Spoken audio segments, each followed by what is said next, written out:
Have you ever walked through your own house and felt like it didn't belong to you? Or maybe you caught your reflection in a mirror and thought, that doesn't even feel like me.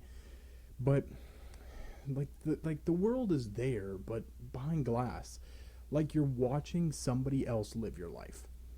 That strange floating detachment.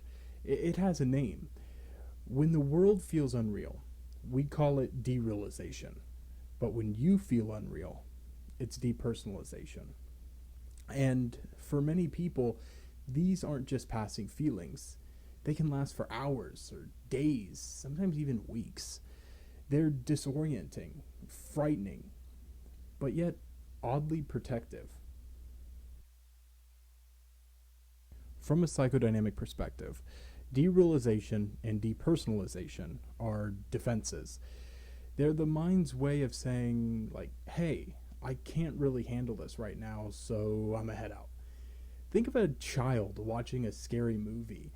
They cover their eyes and but they still like peek through their fingers.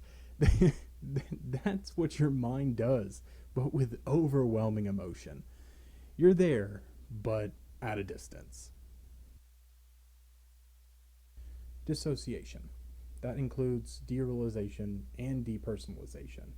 That's your psyche's emergency escape hatch. We'll say that.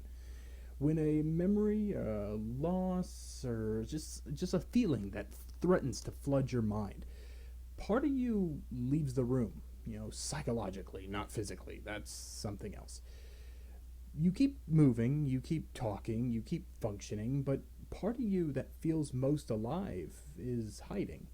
These experiences often appear during transitions or emotional stress.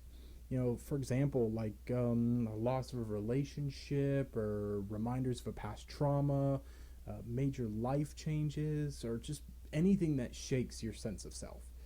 Sometimes they arrive without warning, like during a conversation or a drive. That one happens a lot, or doing something as simple as washing dishes. The world turns hazy, two-dimensional. Colors feel muted, sounds feel distant. You feel like a ghost living your own life.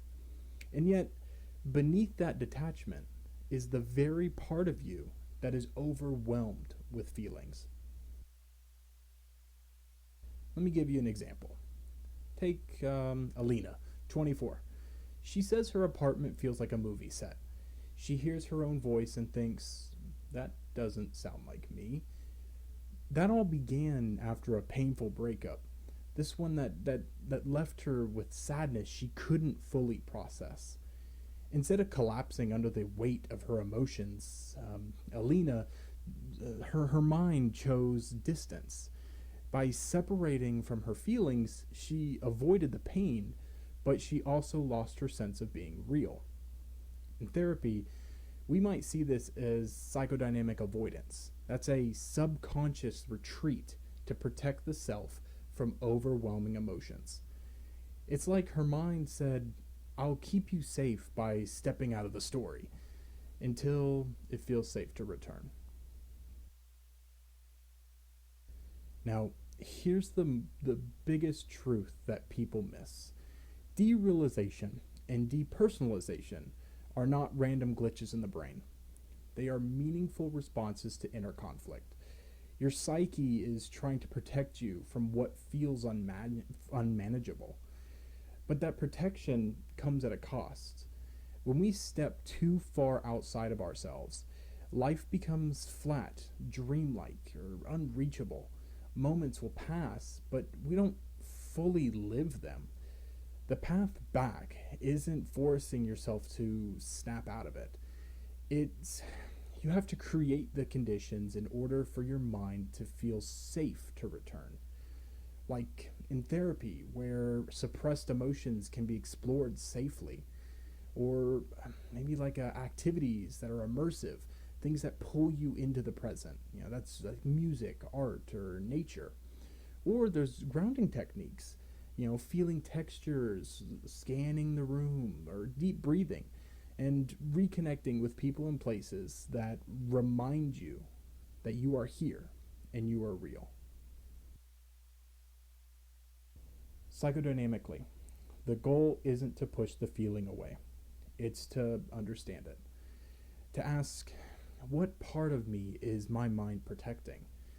Because inside that space, between the real world and the self, live the emotions that have been waiting for you.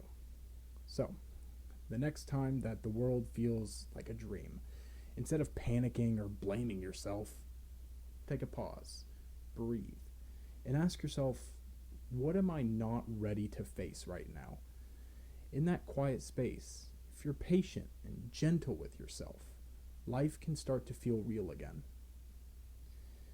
Thank you for watching.